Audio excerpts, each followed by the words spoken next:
Hello everyone and welcome back to UGC NET mentor guys. UGC की तरफ से अभी लास्ट कुछ दिनों में काफी बड़े चेंजेस देखने को मिले हैं जो कि यूजीसी नेट की कैटेगरी में करे गए हैं। After analysing all the things, आज की इस वीडियो में हम समझेंगे कि क्या नेट वालों को नुकसान होने वाला है या जेआरएफ वालों को नुकसान होगा, या क्या चीजें रहने वाली, किस तरीके से होने वाली हैं। आज मैं आज की इस वीडियो में ऑनेस्ट रिव्यू दूंगा आपको कंप्लीट चीजों को एनालाइज करने के बाद। सो स्टार्ट करते हैं, डिस्कस करते हैं कि किससे क्या जो है आपको चीजें नुकसान होंगी या फायदे में रहेंगे आप। तो ऐसे देखो, अभी यूजीसी नेट की के लिए जो है अब 3 कैटेगरी बना दी गई हैं। ये जो नोटिस आया था अभी 27 मार्च को आया था, और इस नोटिस के अंदर बोला गया था कि 3 कैटेगरी बन गई हैं, कैटेगरी 1, कैटेगरी 2 एंड कैटेगरी 3। अब क्या इससे नुकसान होगा आप सभी को? देखो गाइज, अभी तक का ये सिनेरियो था जब आप पीएचडी में एडमिशन लेते थे कि अगर आप जेआरएफ पास कर लेते थे तो उस केस में आपका डायरेक्ट इंटरव्यू होता था और आपका एडमिशन हो जाता था। जबकि कुछ यूनिवर्सिटीज में अगर आपने केवल नेट पास किया है तो भी कुछ यूनिवर्सिटीज ऐसा करती थी कि आपको डायरेक्ट एडमिशन दे देती थी on the basis of interview. जबकि कुछ यूनिवर्सिटीज में एंट्रेंस एग्जाम हुआ करते थे, जैसे दिल्ली यूनिवर्सिटी हो गई है ना। इस तरह की जो यूनिवर्सिटी थी यहाँ पे एंट्रेंस एग्जाम हुआ करते थे। अगर आपने नेट पास किया तो भी आपको एंट्रेंस एग्जाम देना पड़ता था।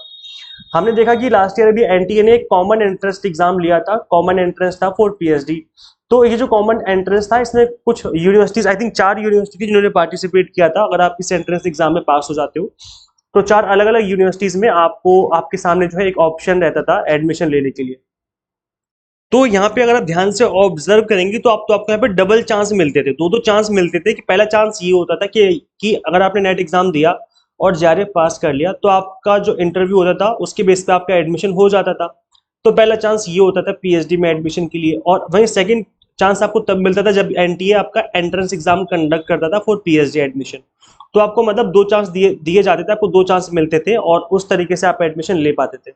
अब इन्होंने क्या कर दिया, आपको सिंगल चांस दे दिया है कि आपको नेट एग्जाम ही देना है, और उस नेट एग्जाम में अगर आप पास हो जाते हो, पीएचडी वाले क्राइटेरिया फुलफिल कर लेते हो, तब तो आपका एडमिशन हो जाएगा, अदरवाइज आपका एडमिशन नहीं होगा।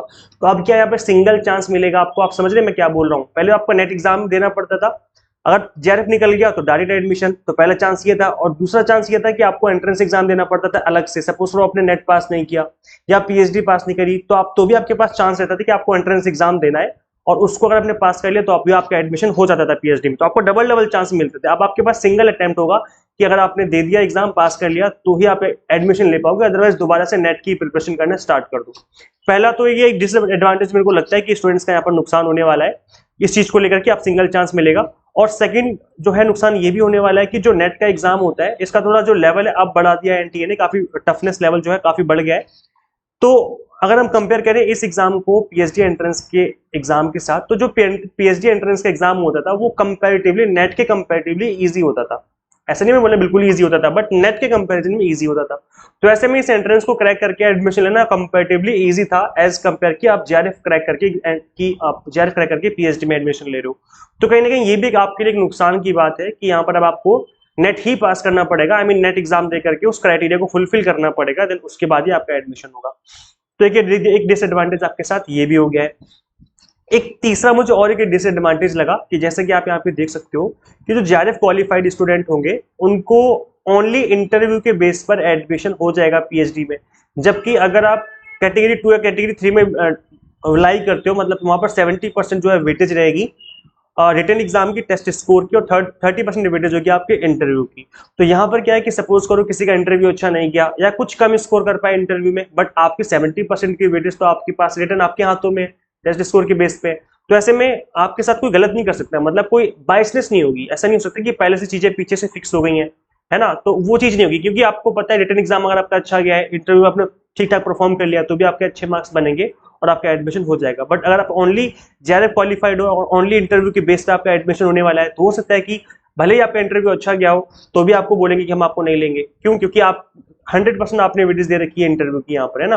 तो ये जो मुझे थोड़ा सा डिसएडवांटेज लगता है कि यहाँ पर एक वेटेज होनी चाहिए जेआरएफ वाले स्टूडेंट्स के लिए भी, कि आपको भी जैसे यहाँ पर रिटन एग्जाम में 70% की वेटेज है, ऐसे जेआरएफ मार्क्स जो जेआरएफ पे जितना स्कोर कर रहे हो आप, उसकी भी एक वेटेज होनी चाहिए, और देन उसके बाद आपका इंटरव्यू होगा, देन उसके बाद आपका एडमिशन होगा।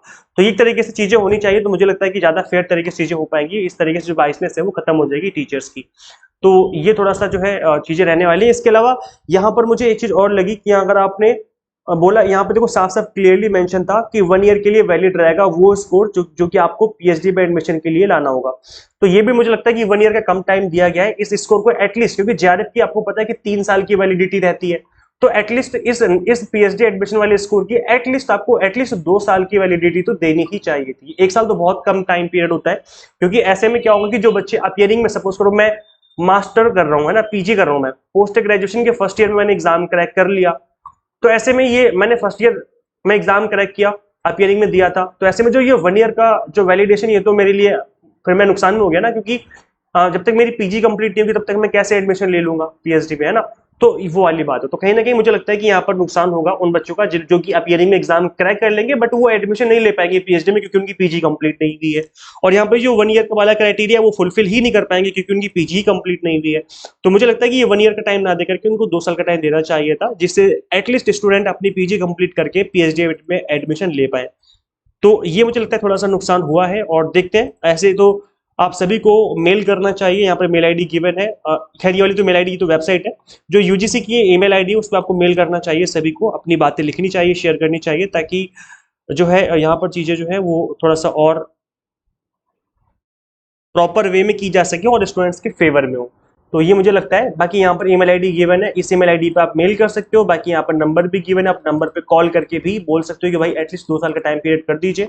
जितने ज्यादा मेल आईडी, जितने ज्यादा कॉल करेंगे, शायद देयर इज अ पॉसिबिलिटी कि आप लोगों के लिए यहाँ पर कहीं ना कहीं जो डेट है, ये जो ईयर, जो टाइम दिया गया आपको 1 साल का, ये टाइम बढ़ा दिया जाए। क्योंकि हो सकता है ऐसा पहले भी हुआ है कि जब काफी सारे स्टूडेंट्स आवाज उठाते हैं तो चीजें दोबारा से चेंज करने का जो है प्लान कर ली जाती हैं। तो ये मैं आप सभी को बोल रहा हूँ कि ये जो 1 ईयर का टाइम है इसको बढ़ा करके एटलीस्ट 2 साल का होना चाहिए। यूजीसी की को मैं भी रिक्वेस्ट कर रहा हूँ, अगर ये वीडियो वहां तक पहुंचती है तो आप सभी से रिक्वेस्ट है, जो भी ऑफिशियल देख रहे हैं इस वीडियो को, कि प्लीज इसे 1 ईयर के टाइम पीरियड को बढ़ा करके 2 ईयर का कर दीजिए। ये स्टूडेंट्स के भले की बात है, स्टूडेंट्स का फायदा होगा, इससे बार बार एग्जाम नहीं देना पड़ेगा, नहीं तो बार बार एग्जाम देकर के बच्चे बहुत परेशान हो जाएंगे, है ना। तो आप प्लीज इस चीज को कंसिडर करिए। इसलिए इस वीडियो को ज्यादा से ज्यादा शेयर जरूर कर देना, जिस भी ग्रुप में आप ऐड हो, जहां पे भी हो, आप इस वीडियो को शेयर करिए, ताकि सभी को पता चले कि एक्चुअल में जो चीजें वो किस तरीके से आप सभी के लिए अच्छी होंगी। और गाइस, अगर आप यूजीसी नेट एग्जाम को फर्स्ट अटेम्प्ट में क्रैक करना चाहते हो तो आज लास्ट ऑफर है, आज सबसे बेस्ट टाइम है आपके लिए क्रैश कोर्स ज्वाइन करने का। यहाँ पर आपको फ्लैट 20% का आज लास्ट डिस्काउंट है। आज 31 मार्च है, आज लास्ट इस ऑफर का पीरियड, जो ऑफर चला था उसका लास्ट है आज। सो आज paper 1 commerce management and political sciences courses available हैं। कंप्लीट कंटेंट बाइलिंगुअल है, इंग्लिश मीडियम हिंदी मीडियम में। 100 मॉक टेस्ट है एंड पीडीएफ नोट्स है, जिनको डाउनलोड करके आप मल्टीपल टाइम प्रैक्टिस कर पाएंगे। आपको सिंपली कूपन कोड अप्लाई करना है होली20 बिफोर बाय ऑप्शन, और फीस जो है आपकी ऑटोमेटिकली रिड्यूस हो जाएगी। आपको सिंपली गूगल प्ले स्टोर से एग्जाम मेंटर ऐप इंस्टॉल करनी है। अगर आप iOS यूजर है तो उसका लिंक भी आपको description box and comment box पे देखने को मिल जाएगा। जब इस आप ऐप को इंस्टॉल कर लेंगे तो आपको ऐप ओपन करनी है, स्टोर पे क्लिक करना है, आपके सामने कोर्सेज की लिस्ट आ जाएगी, कोर्स को ओपन कर लीजिए। आपको स्क्रॉल डाउन करना है, वहां पे आपको कूपन कोड दिखेगा होली20 करके दिख जाएगा। आप उस पर टैप करेंगे, फीस रिड्यूस हो जाएगी। उसके बाद आपको आई एम इंटरेस्टेड पे क्लिक करना है एंड देन उसके बाद आगे प्रोसीड करना है। आपको टेक्स्ट मैसेज आएगा, हो सकता है आपको व्हाट्सएप पे भी मैसेज आ जाए, जहाँ पे आपको लिंक गिवन होगा पेमेंट करने का। उस लिंक पे क्लिक करके जैसे आप पेमेंट करेंगे आप ऑटोमेटिकली कोर्स में ऐड हो जाओगे। दिस इज ऑटो प्रोसेस, जैसे आप फी पे करते हो आप कोर्स में ऑटोमेटिकली ऐड हो जाते हो। सो ये था complete process. Thank you so much for watching this video. अपने व्यूज भी जरूर शेयर करें, कमेंट करके बताएं कि आपके व्यूज क्या हैं, जो बातें मैंने बोली हैं आप भी कमेंट करके बता सकते हैं।